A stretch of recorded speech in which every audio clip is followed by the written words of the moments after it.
नमस्कार बच्चों, राष्ट्र की भाषा चैनल पर आप सभी का स्वागत है बच्चों। आप सब कैसे हैं बच्चों?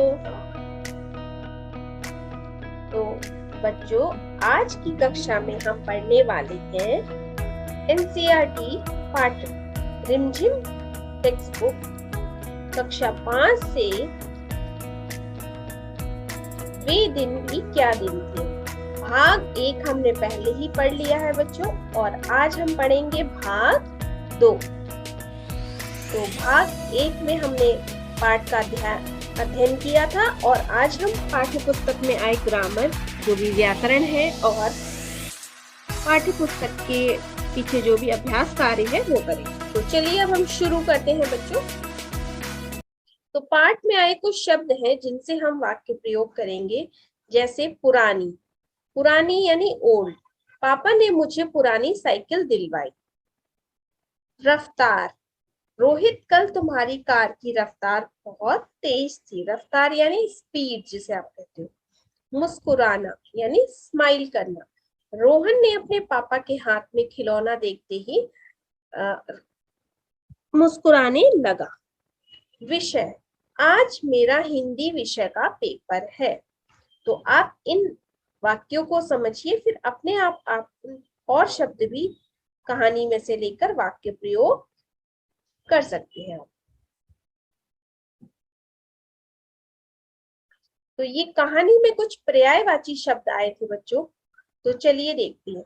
पर्यायवाची शब्द क्या होते हैं? ऐसे शब्द जिनके अर्थ समान हो। समान यानी एक जैसा, उन्हें हम क्या कहते हैं? पर्यायवाची शब्द कहते हैं।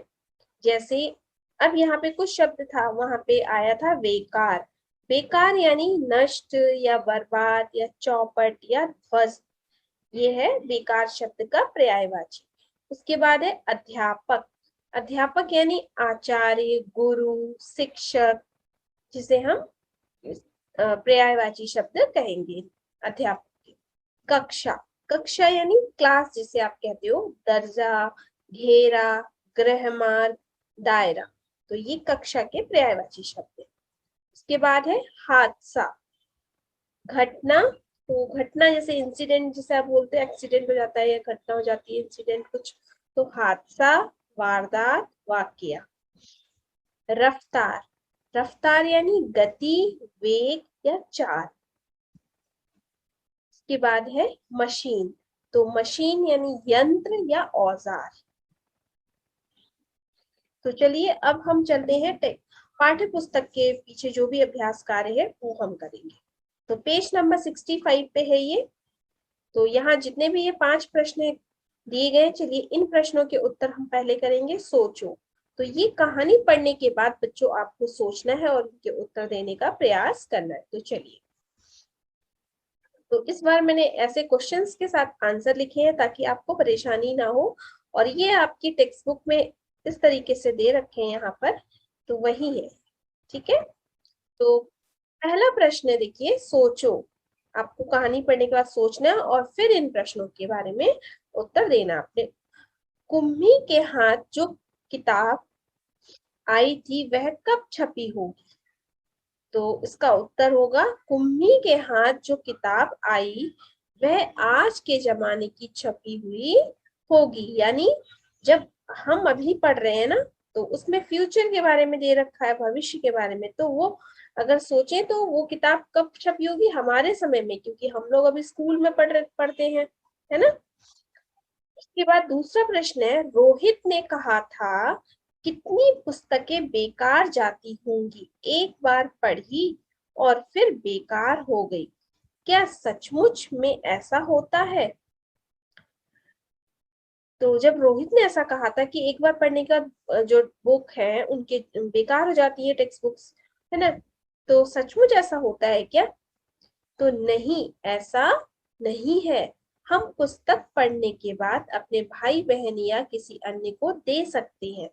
हाँ बच्चों, क्योंकि हम लोग आजकल पुस्तकें पढ़ते हैं, पढ़ने के बाद कुछ लोग उसे रद्दी में दे देते हैं, पर ये ऐसा हमें नहीं करना चाहिए। पहले के समय में अभी कुछ लोग अभी भी करते हैं, अपनी पुस्तकों को संभाल कर संजो कर रखते हैं। लेकिन अभी इस समय हम लोग जगह जगह जाते रहते हैं, ट्रांसफर होता रहता है कुछ लोगों का जैसे, तो ये संभव नहीं है। लेकिन हम ये कर सकते हैं कि बुक, क्योंकि एक बार जब एक साल हम पढ़ते हैं तो बुक इतनी जल्दी खराब नहीं होती है बच्चों, है ना। तो कोशिश ये कर सकते हैं, जो भी आपके स्कूल में जिनको उनकी जरूरत है उनको दे सकते हैं, या फिर हम लाइब्रेरी है स्कूल में तो लाइब्रेरी को भी डोनेट कर सकते हैं, ताकि जहां पर स्कूल में अगर किसी के पास बुक्स नहीं है तो वो बुक उसमें यूज आ जाए। ठीक है। तो हम पुस्तक पढ़ने के बाद अपने भाई बहन या किसी अन्य को दे सकते हैं। अगर घर में कोई भाई बहन है सेम, अगर उस क्लास में जाने वाला है तो यूज कर सकते हैं, है ना, जिससे वे इन पुस्तकों को पुनः पढ़ सकते हैं, यानी उस पुस्तक का रीयूज हो जाएगा। उसके बाद तीसरा प्रश्न है, कागज के पन्नों की किताब और टेलीविजन के पर्दों पर चलने वाली किताब, तुम इनमें से किसको पसंद करोगे और क्यों। तो आज के समय में हम जो पढ़ रहे हैं उसे किताब कहेंगे, और जो टेलीविजन यानी जो स्क्रीन पे जो बुक्स दिखाई जाएगी जैसे ई बुक, आजकल हम ई बुक का प्रयोग कर रहे हैं कि टेक्स्ट बुक डाउनलोड ना करके ई बुक डायरेक्ट वहीं से हम पढ़ते हैं। ठीक है। तो इससे क्या है, कभी कभी हम कहीं अगर जाते हैं तो हमें बुक अपनी कैरी करने की जरूरत नहीं है, हम अपने फोन में या जो भी डिवाइस हम यूज करते हैं तो उसमें उस ई बुक का प्रयोग कर लेते हैं। ठीक है।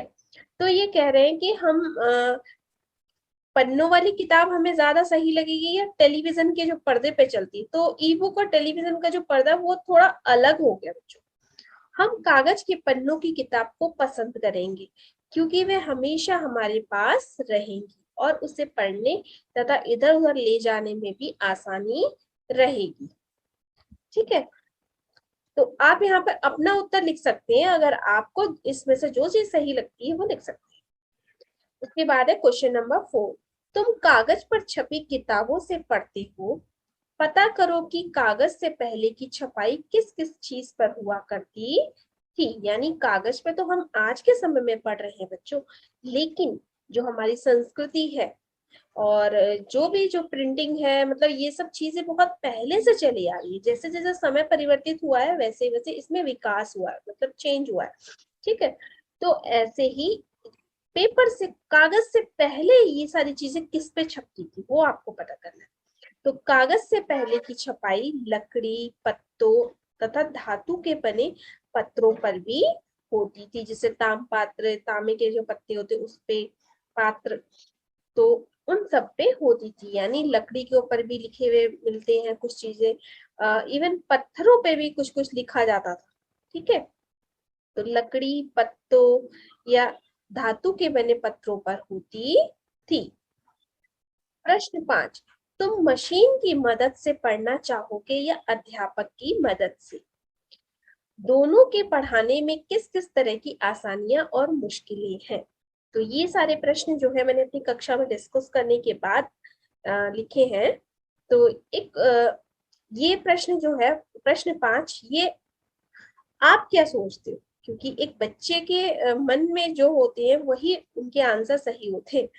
तो हम अध्यापक की मदद से पढ़ना चाहेंगे, क्योंकि जब ज्यादातर बच्चों से पूछो तो आंसर मशीन के स्थान पे अध्यापक, क्योंकि इस कोविड के टाइम पर समय पे हम एक मशीन से पढ़ रहे हैं, लेकिन साधन वो सिर्फ हमारा साधन है। ठीक है। तो लेकिन पढ़ा तो हमें अध्यापक या अध्यापिका ही रही है ना। ठीक है। तो हम अध्यापक की मदद से पढ़ना चाहेंगे। अध्यापक बच्चों को आसानी से समझा लेते हैं, लेकिन कई बार अध्यापक बच्चों को कुछ विषय नहीं समझा पाते। वहीं मशीन से पढ़ाई में बच्चों को समझने में मुश्किल होगी, लेकिन मशीनी पढ़ाई से सभी विषयों की जानकारी आसानी से प्राप्त की जा सकती है। हाँ, मशीन से सारे सब्जेक्ट की नॉलेज आपको मिल जाएगी, लेकिन यहाँ पर एक चीज मैंने नोट लिखी नहीं है। अगर हम अध्यापक और अध्यापिका के साथ जब हम पढ़ते हैं, जब हम आपस में मिल करके पढ़ते हैं, तो जो आपसी प्रेम है वो चीज मशीन के साथ हमें एक लगाव वो नहीं होगा जितना हमें अपने टीचर के साथ होगा। ठीक है। तो वो लाइन आप ऐड कीजिएगा, क्योंकि आप सब बच्चे हैं तो आप वो चीज को समझेंगे। तो चलिए अब इसके बाद देखते हैं। के बाद है, वे दिन भी क्या दिन थे। तो जैसे कि पाठ का नाम है वे दिन भी क्या दिन थे। बीते दिनों की प्रशंसा में कही जाने वाली यह बात तुमने कभी कभी किसी किसी के मुंह से जरूर सुनी है। यानी कभी ना कभी किसी के मुंह से तो जरूर, क्योंकि जब एक अच्छा समय चला जाता है तो बाद में हमें उसकी याद आती है। चाहे कोई भी, किसी के भी साथ बच्चों होता है, तो बाद में जब हमें उसकी याद आती है तो हमारे मुंह से निकल ही जाता है कि हाँ वो क्या दिन थे। तो जैसे कि हमने अपने कक्षा में, अपनी क्लास में जो भी दिन बिताए थे 2-3 साल पहले, अब जब कोविड आने के बाद जब हम बच्चों से नहीं मिल पा रहे हैं, स्कूल नहीं जा पा रहे हैं, तो हम उन दिनों को याद करके बोलते हैं वाह वो दिन भी क्या दिन थे। ठीक है। तो ऐसे ही हर किसी का कुछ ना कुछ दिन याद करते हैं और मुंह से ऐसी बातें निकल ही जाती है, मतलब बोल ही दिया जाता है। अपने बीते दिनों के बारे में सोचो और बताओ कि उनमें से किस समय के बारे में तुम वे दिन भी क्या दिन थे कहना चाहोगे। यानी यू गो बैक, मतलब 3-4 साल पहले जितने दिन हो, या नॉट 3-4 साल पहले बच्चों, जब मतलब आप याद कर सकते हो कि आपको ऐसी कौन सी चीज है जिसको याद करके आप बोलना चाहो कि मुझे वाह वो दिन भी क्या, वे दिन भी क्या दिन थे। तो ये आंसर आपको स्वयं लिखना है, बट मैंने यहाँ पे बच्चों से जब डिस्कस किया है तो वो प्रश्न जो आंसर आए वो मिला जुला उत्तर मैंने यहाँ लिखा है, पर ये आप स्वयं अपने आप कीजिएगा। तो जब हम छोटे थे तब सभी हमसे बहुत प्यार करते थे। हम माता पिता जी से भी कहते थे, वे हमारी सभी इच्छाएं पूरी करते थे। उन्हीं दिनों के लिए हमें कहना चाहिए कि वे दिन भी क्या दिन थे।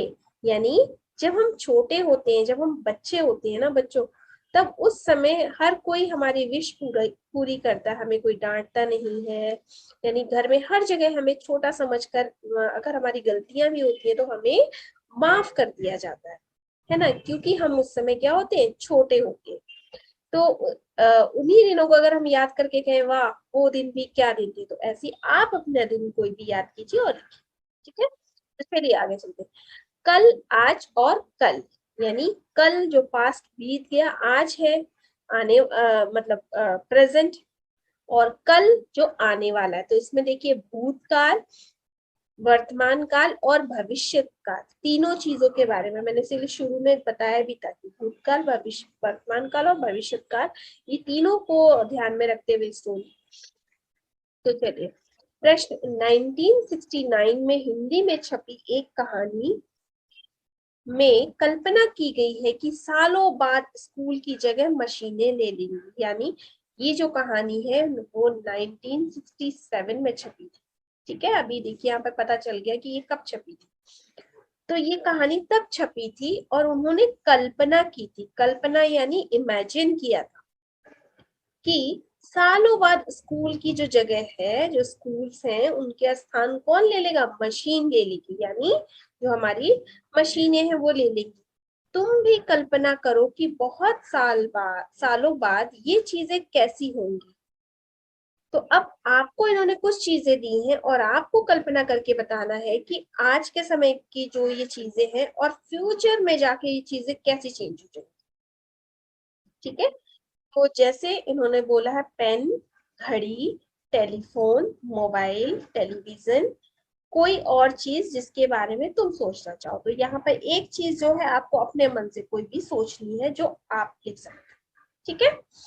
तो पेन, पेन के बारे में अगर मैं मुझसे पूछा जाए तो बहुत सालों बाद पेन ऐसे होंगे ये हम सिर्फ बोलेंगे और वह लिख देगा। तो ये मेरी सोचने की कल्पना है। अभी भी पेन इतने स्मार्ट हो गए, मतलब पेन से हम कॉल भी कर सकते हैं, पेन जो है एक फोन का काम भी कर रहा है, बहुत सारी चीजें। ठीक है।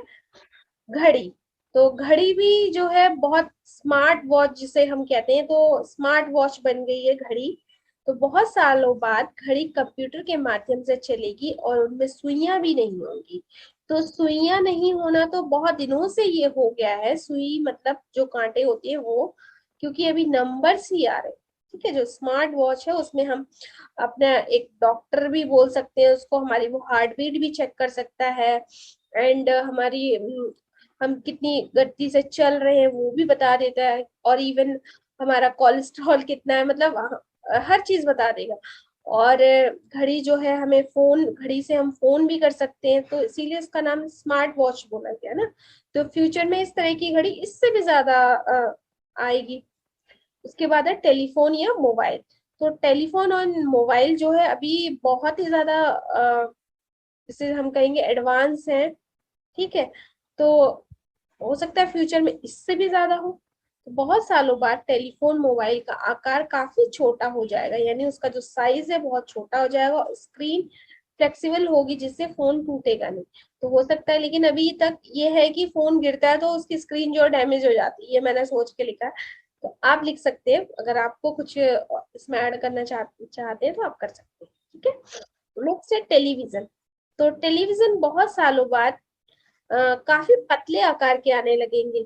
तो जैसे कि पहले के मैंने टेलीविजन दिखाया कि 1950 में कैसा था, 1960 में कैसा था, 1970 में कैसा था। अभी हम एलईडी टेलीविजन देखते हैं, बिल्कुल ही फ्लैट, है ना।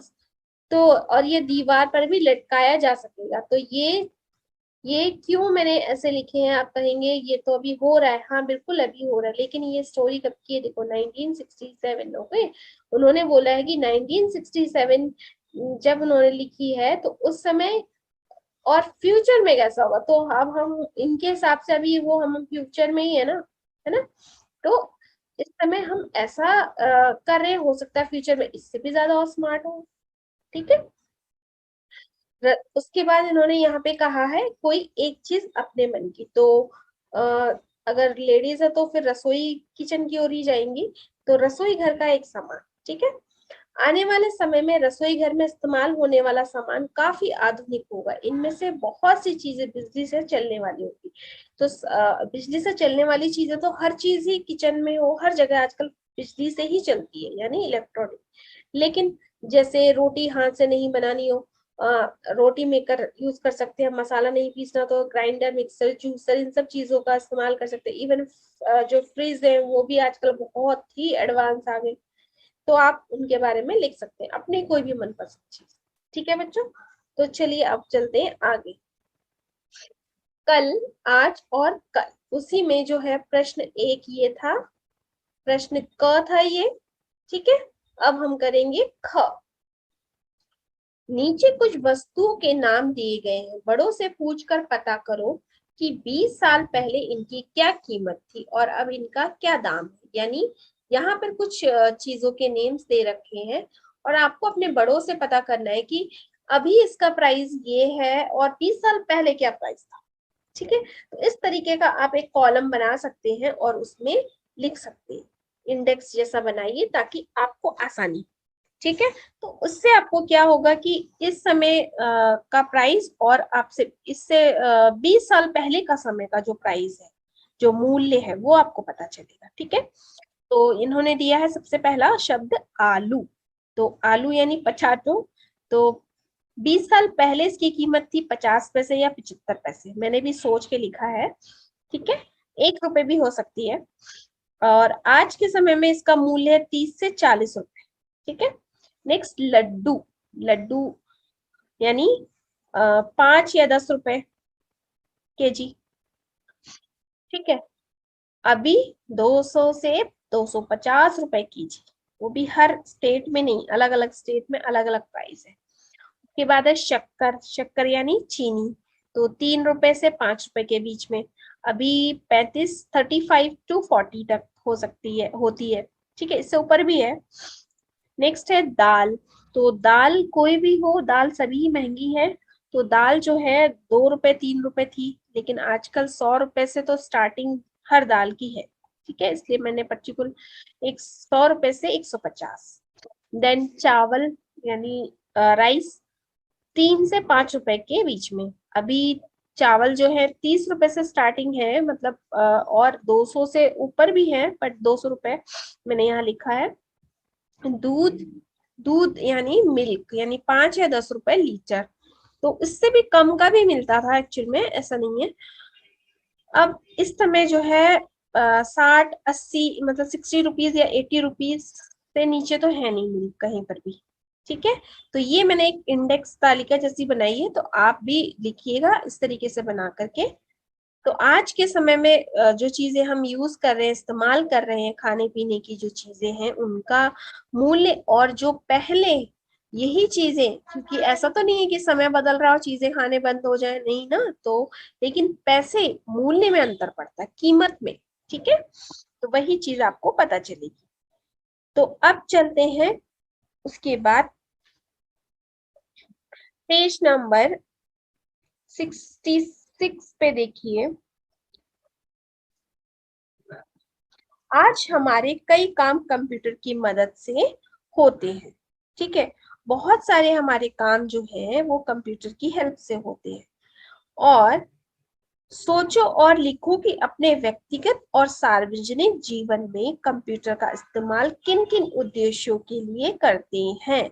यानी जो कंप्यूटर है, जो हमारे जो कंप्यूटर महाशय हैं, जिनका प्रयोग आजकल हम सब लोग अपनी कक्षा लेने, मैडम पढ़ाने के लिए करती है, बच्चे पढ़ने के लिए करते हैं, है ना, काम करने के लिए, होमवर्क करने के लिए, तो उन कंप्यूटर महाशय जी का प्रयोग व्यक्तिगत व्यक्तिगत यानी पर्सनल, ओके, और सार्वजनिक यानी जो सभी के लिए।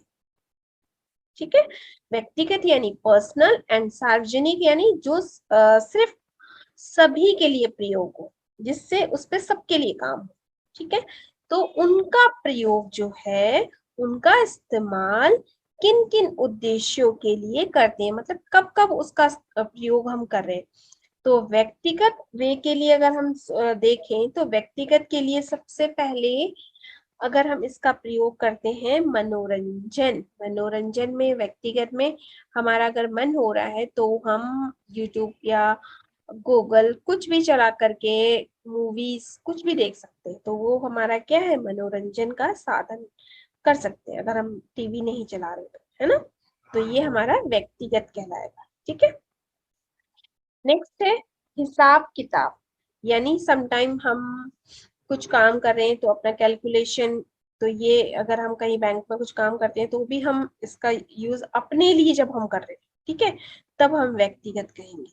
पढ़ाई लिखाई, तो जैसा अभी मैंने कहा कि हम क्लासेस ले रहे हैं, दे रहे हैं, आप लोग ले रहे हो, तो पढ़ाई लिखाई किसके लिए, तो हम व्यक्तिगत रूप में प्रयोग करते हैं। ठीक है, देन विभिन्न जानकारियां प्राप्त करना, जैसे हमें गूगल करना है, हमें तो कुछ जानकारी एकत्रित करनी है तो हम जाकर लैपटॉप या कंप्यूटर जिसमें भी हम सर्च करते हैं, तो वो भी क्या है, हमारा व्यक्तिगत ही है। ठीक है, उसके बाद है गेम खेलना, यानी कोई भी गेम है जो हमने खेलने का मन है तो हम खेल रहे हैं उसमें, तो वो भी हमारा क्या है, व्यक्तिगत प्रयोग है। ठीक है, और भी इसके अलावा आप बहुत सारे काम करते होगे, तो वो भी आप इसमें ऐड कर सकते हो, जोड़कर आप लिख सकते हो। अब चलते हैं सार्वजनिक, सार्वजनिक यानी जो सभी के लिए, जब कंप्यूटर पर काम होता है तो वो सबके हित के, ये सभी के लिए। ठीक है, तो जैसे आपने देखा होगा रेल या फिर बस टिकटों की बिक्री में, जैसे रेलवे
बच्चों, ये था आज का अभ्यास कार्य पाठ्य पुस्तक का। तो आशा करती हूँ आप सभी को जो हमने पढ़ा वो समझ में आया होगा। अगर आपको ये वीडियो अच्छी लगी तो मेरे चैनल को लाइक कीजिए, सब्सक्राइब कीजिए और अपने दोस्तों के साथ शेयर कीजिए। तो फिर मिलेंगे बच्चों अगली वीडियो में जल्द ही। तब तक के लिए धन्यवाद। अपना ध्यान रखिए।